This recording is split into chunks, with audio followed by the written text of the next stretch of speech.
Claude Moine, connu sous le nom d'Eddie Mitchell, est un chanteur, parolier et acteur français, né le 3 juillet 1942 dans le 9e arrondissement de Paris. Chanteur du premier groupe de rock français, les Chaussettes Noires, il a connu le succès dès 1961. En 1962, il entame une carrière solo où il mélange rock and roll, ballade et country, évoluant vers la fin des années 1970 vers un style plus crooner, sans pour autant abandonner sa passion pour le rock et la country. Le 5 septembre 2011, il donne sa dernière représentation lors de sa tournée à l'Olympia, annoncée comme la finale, intitulée Ma dernière séance, en référence à l'une de ses succès, La dernière séance, mais aussi à l'émission de télévision qu'il a animée pendant 17 ans. 5 ans plus tard, après 2 nouveaux albums, il remonte sur scène pour une série de concerts au Palais des Sports de Paris. Entre 2014 et 2017, il forme avec Johnny Hallyday et Jacques Dutronc le trio Les Vieilles Canailles. Claude Moine est né dans le 9e arrondissement de Paris et a grandi dans un milieu modeste du quartier du Haut-Belleville. Sa mère travaillait dans une banque et son père, Robert Moine, était employé à la Société des Transports en commun de la région parisienne. Pendant son adolescence, il développe rapidement une passion pour le rock'n'roll et rêve de le chanter. En 1958, il assiste à une représentation de Bill Haley and the Comets à l'Olympia de Paris, découvert quelques années auparavant au cinéma avec le film Graines de violence et la chanson Rock Around the Clock interprétée par El Américain. Il apprécie également Gene Vincent, le mauvais garçon du rock américain, qui déclenche sa vocation pour la chanson. Bien que son père ne fasse rien pour encourager la nouvelle passion de son fils, il ne s'y oppose pas non plus. Son père n'aime pas la musique mais adore le cinéma, où il va 2 fois par après-midi et emmène souvent son fils après l'école. Comme son père, Claude est passionné par le cinéma américain, en particulier les westerns, qu'il aime sous toutes ses formes. Il s'intéresse donc à la bande dessinée, en particulier à J.G. et à son personnage Jerry Spring. Il tente même de devenir dessinateur et, après un refus du magazine Coq Hardy, 2 de ses dessins humoristiques sont publiés dans le magazine Risque Tout. Avec la sortie de ses 2 premiers albums en solo, Eddie Mitchell montre qu'il a évolué musicalement vers d'autres courants en élargissant son répertoire et sa palette vocale, tout en restant fidèle au rock. Pour le confirmer, le second album est sous-titré Eddie chante 12 RNR Classics. C'est indéniable, il demeure un rocker dans son style musical, mais en ce qui concerne son apparence et son attitude, des changements sont également perceptibles. Il adopte des costumes sombres, des chemises et des cravates, comme le montrent les pochettes de ses disques. Son jeu scénique évolue aussi. Rien n'est laissé au hasard pour conquérir un public adulte, je pense toucher un public qui aime la variété en général. Quand je suis passé avec Johnny, les gens m'écoutaient dans un silence religieux alors que pour Johnny, ils réagissent différemment. Ce que fait Johnny, je le faisais, car je le ressentais. Mais je ne ressens plus le besoin de me mettre à genoux sur scène, et si j'essayais, ça ne passerait pas. Les débuts de cette décennie sont difficiles pour Eddie Mitchell. Le succès est légèrement moins évident, le chanteur cherche sa voix et s'égare dans différents styles musicaux, livrant ainsi une série d'albums connaissant un succès confidentiel, Rock and Roll, 1971, fortement influencé par Creedence Clearwater Revival. Michel Polnareff participe au titre Pneumonie Rock et Boogie Woogie 2. On note également la participation aux percussions de l'ex-membre des Chaussettes Noires, Gilbert Bastelica. Zigzag, 1972, confirme l'errance musicale du chanteur.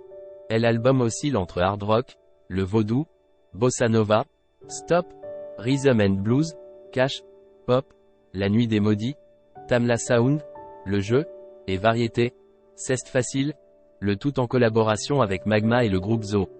La même année, 1972, il enregistre un second album, Dieu bénisse le rock'n'roll, au titre peu approprié car le rock'n'roll est peu présent ici, tout au plus une chanson qui donne son titre à l'album.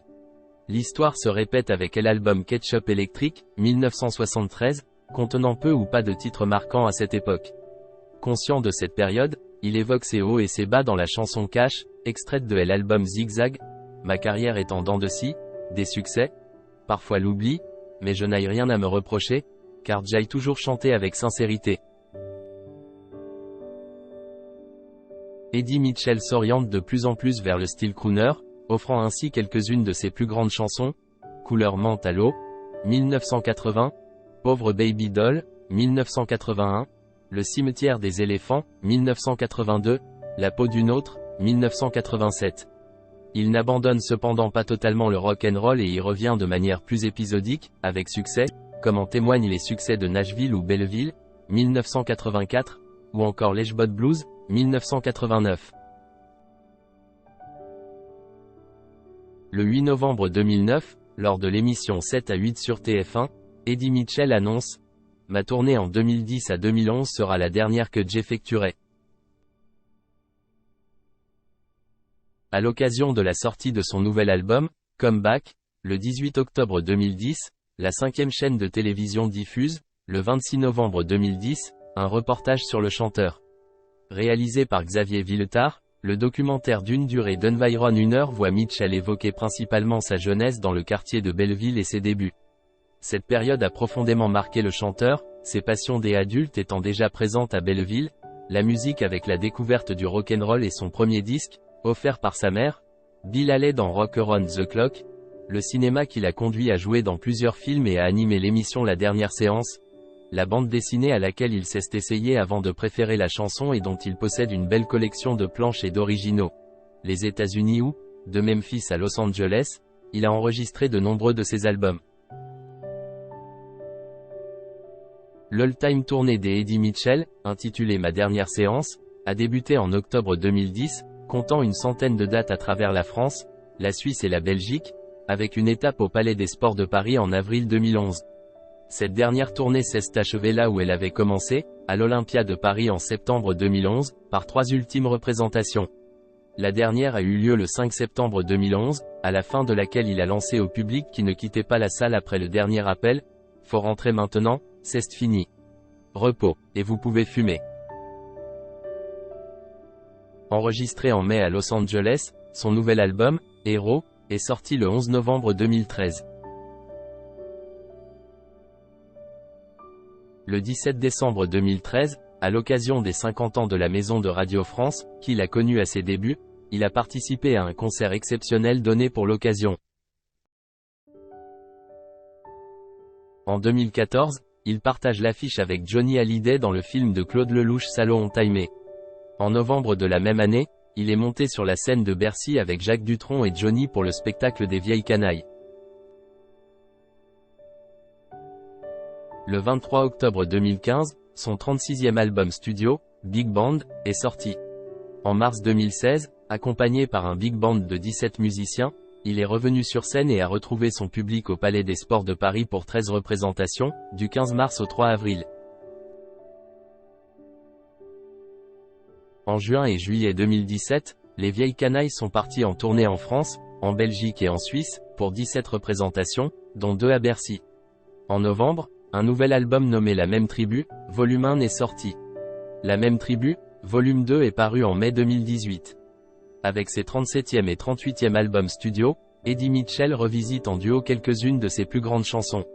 Les pochettes des 2 albums sont illustrées par Ralph May.